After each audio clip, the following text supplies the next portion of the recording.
دیکھیں ہر زمانے میں حق بات کو ایکسیپٹ کرنے والے اور بڑھ چڑھ کر اعلان کرنے والے موجود رہیں گے، بزدل چاہے جتنے بھی بن جائیں، لیکن کوئی نہ کوئی مجلس میں رہے گا، کیونکہ اللہ کا دین ہے اور صبح قیامت تک اللہ حق بولنے والوں کو زندہ رکھے گا۔ پھر اس کے بعد یہ سر امام حسین کا دمشق لایا گیا جو ملک شام کی راجدھانی ہے۔ دمشق میں یزید کا تخت خلافت تھا، وہاں پہلے ہی سے لوگوں میں اعلان ہو گیا تھا کہ کربلا میں جو جنگ ہوئی اس میں لٹا ہوا قافلہ آ رہا ہے، امام حسین کو، ان کے سر کو اور ان کے خاندان کی بیویوں کو اور ان کے بیٹوں کو قیدی بنا کر لایا جا رہا ہے۔ امام زین العابدین امام حسین کے بیٹے جو بیمار تھے کربلا میں، وہ جنگ میں میدان میں نہیں اترے، بیماری کی عالم میں ویسی رہے، اور وہ بھی چل کر کے دمشق پہنچے۔ وہاں پر بتایا گیا ہے دمشق شہر میں تاشے بج رہے تھے، ڈھول بج رہے تھے، باجے بج رہے تھے، امام حسین کا سر آ رہا ہے تو ایک جلوس کی شکل تھی، لوگ اپنی اپنی برآمدوں میں آ کر چھتوں پر کھڑے ہو کر دیکھ رہے تھے کہ یہ جلوس آ رہا ہے۔ اس عجیب حال ہے کہ شاعر نے بہت اچھے انداز میں کہا ہے کہ عجیب امت ہے، قتل کیا شبیر کا وہ بھی نعرے تکبیر کے ساتھ، یعنی ایک طرف اللہ اکبر کہنے والے ہی ہیں اور اسی رب ذوالجلال کے سب سے پیارے محبوب صلی اللہ علیہ وسلم کے نواسے کا قتل کر رہی ہے امت، اور پھر اس کے بعد اس کو گھما بھی رہی ہے۔ جب لایا گیا دمشق تو یہ حالات تھے کہ باجے بج رہے ہیں، ڈھول بج رہے ہیں، تاشے بج رہے ہیں، اور یزید کے دربار میں یہ لٹا ہوا قافلہ جب پہنچا تو یزید نے مگرمچھ کے آنسو بہائے اور کہا حسین اگر تم بغاوت نہ کرتے تو یہ حالات نہ ہوتے، اور اگر میرے سامنے آ جاتے تو میں قتل کا حکم نہیں دیتا۔ یہ سب حالات لکھے ہوئے ہیں، لیکن میرے عزیزو ایک بات ہے میں یہاں پر کلیئر کر دیتا ہوں، بعض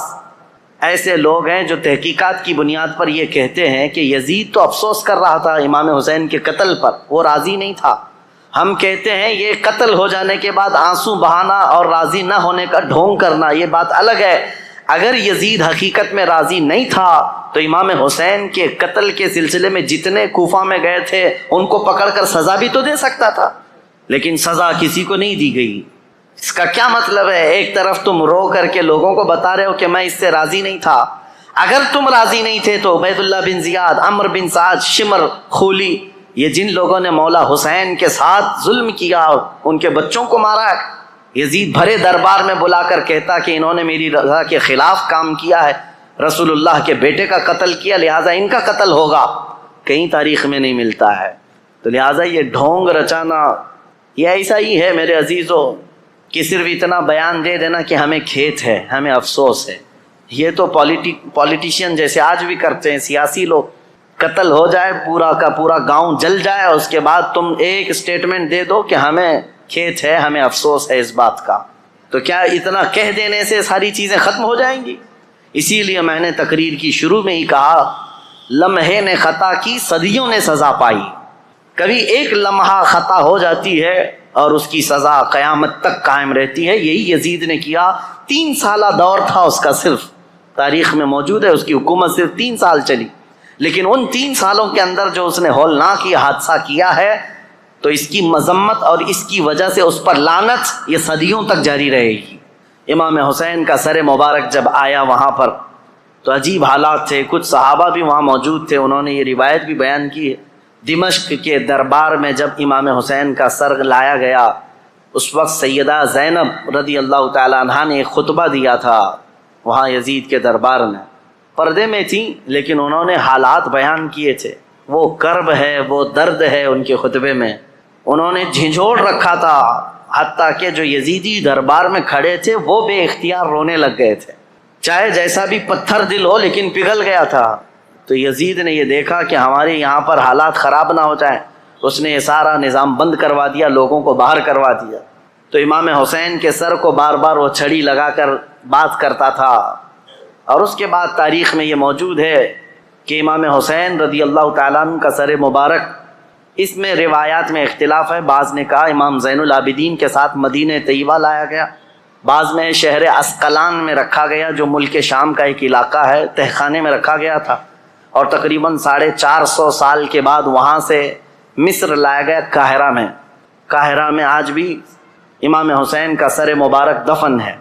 جو وہاں کی تحقیقات ہیں وہ جہاں پر بھی ہے، لیکن ایک بات تو طے ہے،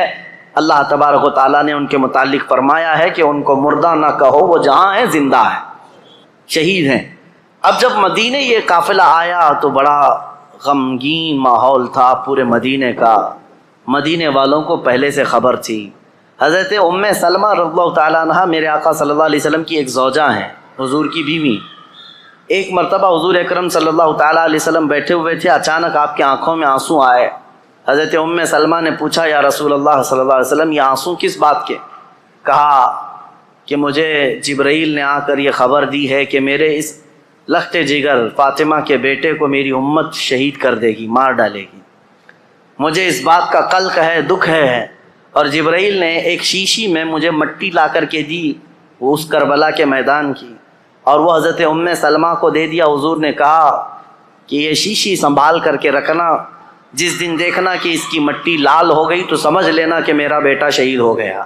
تو حضرت ام سلمہ رضی اللہ تعالیٰ عنہ اس وقت موجود تھیں، باحیات تھیں، رسول اللہ صلی اللہ علیہ وسلم کی زوجہ۔ وہ کہتی ہیں کہ وہ شیشی میں نے رکھی تھی، اور جس دن یہ کربلا کا واقعہ پیش آیا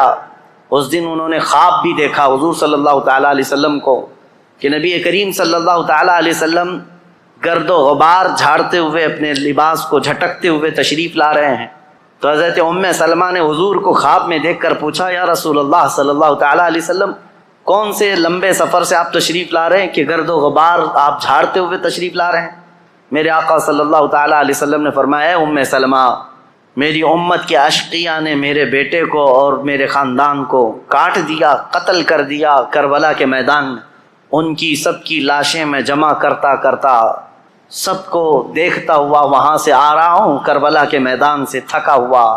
حضرت ام سلمہ کہتی ہیں کہ میں گھبرا گئی، یہ خواب دیکھی تھی رات کو۔ صبح وہ جلدی اٹھتی ہیں، یہ عاشورہ کا دن تھا، وہ فرماتی ہیں کہ میں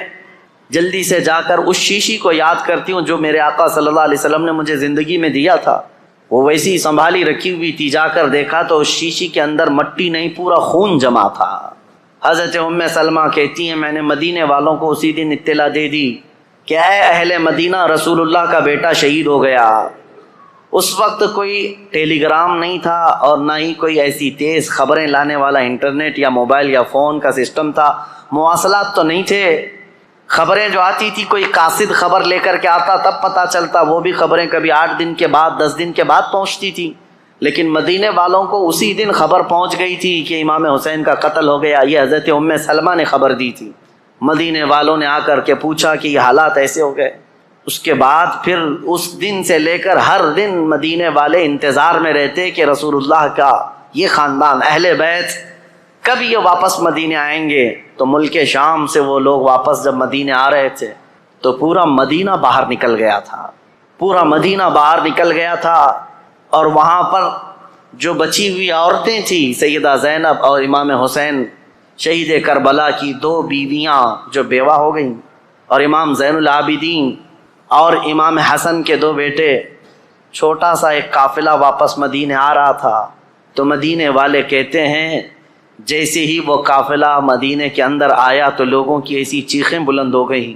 لوگ دیکھتے رہ گئے، کیونکہ رسول اللہ کے گھر کے کچھ افراد مدینے میں ابھی بھی موجود تھے۔ حضرت بی بی سغرا اور امام حسین کی اور ایک بیوی یہاں پر موجود تھی۔ سب انتظار کرتے رہ گئے، اور جیسے ہی یہ لٹا ہوا قافلہ آیا تو مدینے والے کہتے ہیں ایک وہ دن تھا جب رسول پاک صلی اللہ تعالیٰ علیہ وسلم کی وفات ہوئی، اس دن مدینہ سب سے زیادہ رویا تھا، اور دوسرا یہ دن تھا جب امام حسین کا قافلہ لٹا ہوا قافلہ مدینے میں داخل ہوا تھا تو مدینہ سب سے زیادہ رویا تھا۔ امام زین العابدین بیمار سجاد جیسے ہی مدینے میں داخل ہوئے سیدھے روضہ رسول پر حاضر ہوئے، اپنے اس قافلے کو لے کر روضہ رسول پر حاضر ہوئے۔ لوگ دھاڑے مار مار کر روتے تھے۔ امام زین العابدین کربلا کی پوری داستان رسول اللہ کو سنا رہے تھے کھڑے ہو کر، کہہ رہے تھے یا اللہ کے رسول، نبی محترم، نبی محتشم، آپ کے اس لاڈلے نواسے کو جو آپ کے کندھوں پر بیٹھ کر سواری کرتا تھا،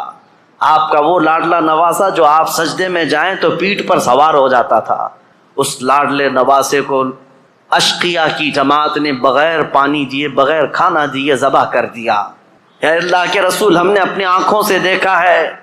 آپ کے اہل بیت اطہار میں سے 6 ماہ کے علی اصغر کو بھی انہوں نے تیروں سے چھلنی کر دیا،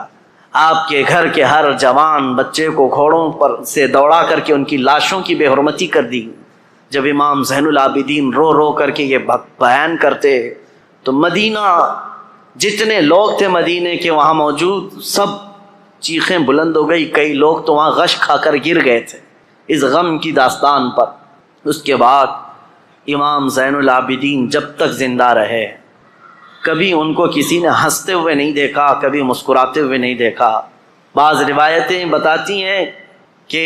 امام زین العابدین رضی اللہ تعالیٰ عنہ کو لوگ ہنسانے کی کوشش کرتے ہیں، کہتے ہیں کہ وہ حالات ہو گئے ختم، اب تو آپ معمول کے حالات پر آ جائے۔ آپ یہی فرماتے کہ جس کے سامنے اس کے گھر کے سارے افراد کو 3 دن کی پیاس اور بھوک کے بعد ٹکڑے ٹکڑے کر دیے گئے ہوں، اور تم اس شخص سے ہنسنے کی امید رکھتے ہو، اس سے مسکرانے کی امید رکھتے ہو۔ امام زین العابدین کو کبھی کسی نے مسکراتے نہیں دیکھا، کبھی وہ کسی قصاب کی دکان کے پاس سے گزرتے تو روتے کھڑے ہو جاتے ہیں۔ قصاب دکانوں پر جیسی امام زین العابدین آتے گوشت پر چادر اڑا دیتے تھے، اور لوگ یہ کہتے کہ وہ کچا گوشت دیکھتے ہیں تو رو پڑتے ہیں کہ میرے گھر کے خاندان کے سارے افراد کا گوشت اسی طرح سے بکھرا ہوا تھا۔ وہ کسی ذبح کرتے ہوئے جانور کو دیکھتے تو رو پڑتے تھے، ان کی آنکھوں سے آنسو نکل آتے، اور یہی کہتے ہیں کہ لوگ تو جانوروں کو پانی پلا کر ذبح کرتے ہیں، میرے باپ کو لوگوں نے 3 دن کی پیاس کے بعد ذبح کیا تھا۔ تو ان کے غم کے برابر تو میں سمجھتا ہوں دنیا کا غم ہی نہیں ہے امام زین العابدین کا۔ لیکن میرے عزیزو، قرآن کی یہ آیت بالکل برحق ہے۔ میرا مولا فرماتا ہے وَمَا اللَّهُ بِغَافِلٍ عَمَّا يَعْمَلُ الظَّالِمُونَ، اللہ ظالموں کے کام سے غافل نہیں ہے، بے خبر نہیں ہے، ہر ظالم اپنے انجام کو پہنچے گا ضرور۔ حالات کروٹ لیتے ہیں، یزید کا دور حکومت ختم ہو گیا، اس کے بعد یزید کا بیٹا معاویہ تخت نشین ہوا، 6 مہینے صرف خلافت چلی، اس کے بعد یہ خاندان کی وراثت ہی ختم ہو گئی۔ معاویہ کے بعد، یعنی یزید کا بیٹا جو معاویہ تھا، اس کے بعد پھر اس خاندان میں خلافت ہی ختم ہو گئی۔ مروان کی حکومت چلی، مروان کے بیٹوں کی حکومت چلی، لیکن اس اثنا میں ایک شخص مختار ثقفی نام سے کوفہ کی سرزمین سے ابھرتا ہوا ایک نوجوان نکلا۔ وہ اہل بیت کا جانثار تھا، محب تھا، چاہنے والا تھا۔ وہ کوفہ کی ساری طاقت و قوت کو اس نے جمع کر لیا، اور اسی دن سے اس نے طے کیا کہ رسول اللہ کے خاندان کے ساتھ جو ہوا ہے میں اس کا بدلہ لے کر کے رہوں گا، میں کفارہ ادا کروں گا۔ تھا تو کوفہ کا رہنے والا، اور اس نے اپنی پوری مجتمع طاقت کو لے کر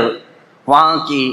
سارے لوگوں کو جمع کر لیا۔ اس کے بعد پھر ایک ایک بعد دیگرے لوگوں کو ڈھونڈنا شروع کیا، اور جو تاریخ ہے میرے عزیزو، اس نے پیچھا کیا سب سے پہلے اس شمر کا جس نے امام حسین کی گردن الگ کی تھی۔ اور ایک لمبا واقعہ ہے، میں مختصراً یہ بتاتا ہوں۔ وہ شمر چھپتا چھپاتا کوفہ چھوڑ دیا، جا کر کے ایک کھیتی میں رہنے لگا، اور اس کے بعد پھر وہاں سے بھی چھپ کر کے کسی کسان کے ساتھ رہتا تھا۔ لیکن مختار ثقفی نے قسم کھا لی تھی کہ ہر اس شخص کو میں قتل کروں گا جو کوفہ سے نکل کر کربلا کے میدان میں امام حسین کے مقابل میں گیا تھا، اور جتنے گئے ہوئے تھے ان کو چن چن کر کے وہ قتل کرتا گیا، مارتا گیا۔ اور اس کے بعد پھر شمر مل گیا، اس کو اس نے اتنی بری طرح سے قتل کیا کہ اس کے ٹکڑے بکھیر دیے، اور اس کے بعد کتوں کو کے سامنے اس کے ٹکڑوں کو ڈال دیا جو امام حسین کا قاتل تھا۔ پھر خولی بن یزید تھا ایک شخص، اور ایک شخص تھا جو امام حسین کے جسم اقدس پر پیر رکھ کر کے ان کو گرایا تھا، وہ تو پہلے ہی مر گیا۔ تو مختار ثقفی